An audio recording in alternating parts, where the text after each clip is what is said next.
Greetings. Today it's episode 373. I'm the Timeshare Traveler. Today I'm talking about timeshare financial metrics.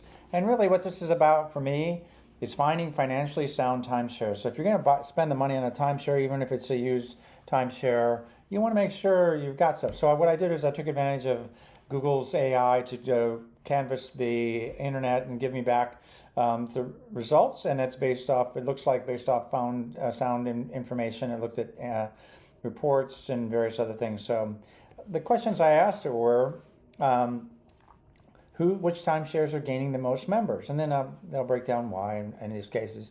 And then what's the greatest revenue growth, because it may not be the ones with the most members. And then I wanted to see who had the best customer satisfaction, because at the end of the day, you're using the timeshare and you want to feel like there's a customer satisfaction. And I figured I'd also want to look at the 3-year stock growth just to see. I picked 3 years just because it seemed a reasonable number. Wasn't too short, wasn't too long, and it's probably outside of COVID that way. So that way it wasn't impacted by what I'll call a historical anomaly. So anyway, I hope you don't forget to like and subscribe. It helps me out. It doesn't cost you anything, but really appreciate it when you do. So let's jump right into this.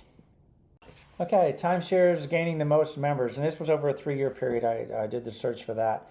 Probably not surprising, Hilton Grand Vacations came out top because in that 3-year period, they actually only bought, I believe, Blue Green. I think Diamond had occurred before.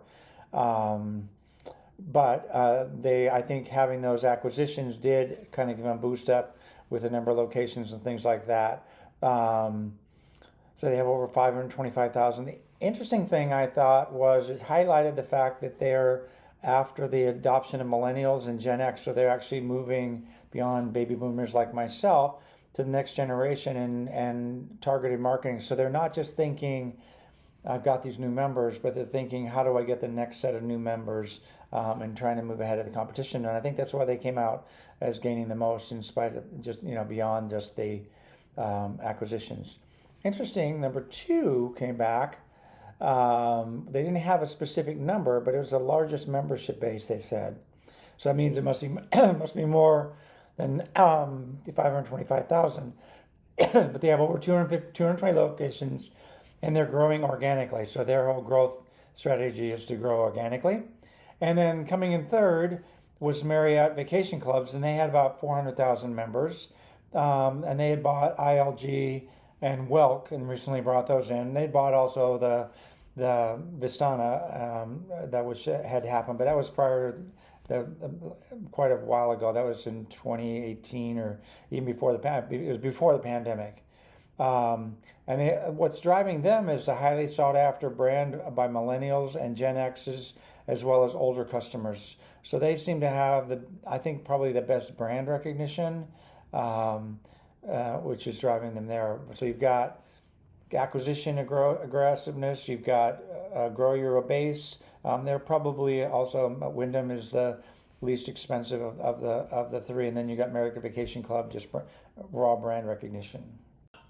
Now the next one was revenue growth, and I thought there might be an adjustment, based on Marriott having higher prices on the growth. Their higher prices, maybe they would show greater growth, but it came in the same way as it's tied. Looks like it's very correlated to number of new members.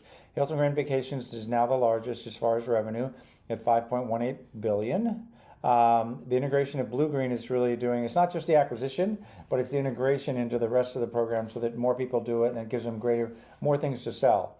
And they've been growing at 11.9% growth year over year. That was 1 year, July to July. I think Q1 to Q1. So that would be March to March, the most recent financial statement they had, which I thought was rather interesting. The next up was travel and leisure at $4 billion. So they're not the largest, but from a revenue growth, they're doing brand licensing. So things we don't typically see as timeshare owners, like Sports Illustrated, Eddie Bauer, they're getting, that's more the magazine time, advertising and, licensing agreements to use their materials and stuff like that. Then again, they're on the organic growth path, because in my opinion, they are the least expensive. I own the WorldMark version of Travel and Leisure on both Vistana and Marriott Vacation Club, as well as Hilton Grand Vacations and Diamond. So I have quite a bit of coverage across those. And Marriott come in third, even though the revenue is actually higher, somewhere between 4.4 and 4.5 billion. So they're all quite large companies, and they're focusing on the luxury margin. So they have the luxury properties. So their focus is actually on maximizing the margins from that, and you can see that by looking at their maintenance fees. They're double Travel and Leisure and at least 60% higher than Hilton Grand Vacations. So it's not revenue growth. It's focused more on margins, and so that puts them in third as far as revenue growth. They're again focusing on profits. Now here are the growth factors that they talked about. They said acquisitions was one of the major, and again Marriott had done some, Travel and Leisure has done some, Hilton Grand Vacations probably done the most. And then the move to point systems where you didn't have to have deeds and all that stuff, that allowed them to spread the usage across all the properties and not be tied down by the number of deeds and number of rooms in each property. So that's the revenue growth picture. The next up was I went with the customer satisfaction, and ironically, or not ironically, interestingly enough, came in with which is a relatively small. Disney Vacation Club is relatively small. I mean, there's not that many Disney properties, but the brand strength and the power of Disney, the name, is really amazing. Plus, they seem to be the highest resale value, and I think when you buy in the Disney Vacation Club, you buy into not maybe as seriously, but at a higher level. And you can retain more value, but it's all about the Disney theme parks. So it's just one more adjunct to that, similar to staying at the hotels, but they also offer an ownership option if you're a more frequent traveler, you want to spread it out. So that was interesting that they came in top, but not surprising because the brand name of Disney and the whole way that they treat you as a customer when you visit the theme parks rolls over into their timeshare.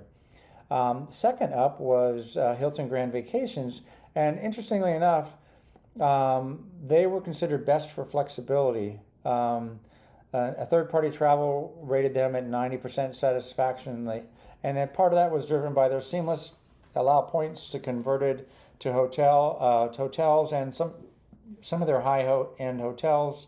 Not that Marriott doesn't have those as well, but that was seen as an additional factor. I suspect the reason customer satisfaction had to do with the flexibility, the fact that you can do a lot of things with your points, and that's very true. And I think they have the best perks as far as if you're on the tier structure. So Marriott Vacation Club came in third, and surprisingly, they was just giving me the top three, so it didn't include Travel and Leisure, which seems to say that all of these have higher cost, higher margins. So Marriott consistently tracks near the top of American Customer Satisfaction Index. And the other thing they mention is high demand properties ranking high for rentals and resale. So there's a lot of, because of I think quality sells, and I think both Hilton and Marriott are seen as a slightly higher quality than Travel and Leisure. And Disney, I think, fits in that mold. So when it comes to satisfaction, it isn't always about price. It seems to be more about quality drive things. And price, people can see the value in the price if they see the quality. And the last metric that I did is I looked at the 3-year stock growth. And the reason I looked at that is that tells me a little bit more about the future, whether they will have the capital to invest in the future business to fuel the growth, continue with customer satisfaction, and continue with revenue growth. If they're constantly having to focus on cost cutting, then you've got that. So 3-year stock growth, Travel and Leisure came in top with an 86% growth. That's their Travel and Leisure, and I think it's that revenue stream that they've got from the licensing that doesn't require maintenance of properties and all that kind of stuff. So they kind of have an unusual brand. They have the magazine and all that connection. So their stock price went from July 23 to 41.17 to July 26 at 76.59. The next one was Hilton Grand Vacations, and that was at 15.5% growth, which is, I think that's reflecting the cost of the acquisitions. So plus with the growth that they've been able to get since that. My guess is that over time we'll see Hilton pick up based on all the other metrics, and travel leisure, since they've not made that many changes, they'll plateau a little bit. I'm not suggesting they'll drop down, but I suspect we caught them right as travel and leisure started this whole branding stuff that they're doing. And again, so Hilton went from 45.81 in July 23 to 52.91. So it looks like, from a stock price perspective, which is representing the overall value of what the company is worth, both of them have the ability to invest. Now, surprisingly, the Marriott Vacation Club, at least surprising for me, came in at minus roughly 20%, 19.54. So they went from $124.59 down to $100 over this 3 period. Now, it could be the 3-year period, because one of the things that they did, they had bought Vistana and so forth, but they hadn't really, they bought them ready-made. So they weren't, there's not a lot of like, I'm going to upgrade the Westin. No, they don't need to do that. I'm going to update the Sheraton. No, they don't need to do that. So the brands they buy are already at the high end, so there's not a lot of investment, whereas Hilton bought Diamond International, and they put in a program to start improving the value and the quality of the units, which I think shows up in the other metrics.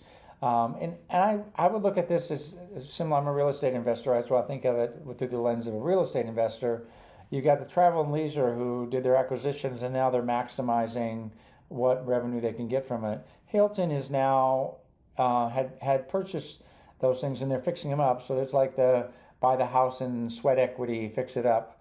And then you've got Marriott, who's going out and buy the premium products and taking the hit because they've now taken on a lot of debt. And my guess is that debt is being passed on to owners in form of higher maintenance fees, which is why you see on the other side, from a revenue growth, they're actually focusing on profits because they've got an issue with their stock price going on. So interesting. They're all interrelated. But I wanted to share this with you because I find it fascinating, and I think it's important if you're going to invest, potentially for the rest of your life in vacations with one of these companies, to kind of understand where they stand. So anyway, don't forget to like, don't forget to subscribe. It helps out, doesn't cost a thing. Hang in there. Happy timeshare traveling. Hi, this is Cliff, and I'm the Timeshare Traveler. Welcome to my channel. The purpose of my channel is to educate those who love traveling in timeshares. I've been an owner for 15 plus years at timeshare ownership. I have elite ownership with Marriott, Hilton, and Worldmark. I have published over 100 timeshare video reviews, and I've published over 95 timeshare tips. I can be found on Facebook at Timeshare Trav, at Twitter Timeshare Trav, and on the web at www.timesharetraveler.com.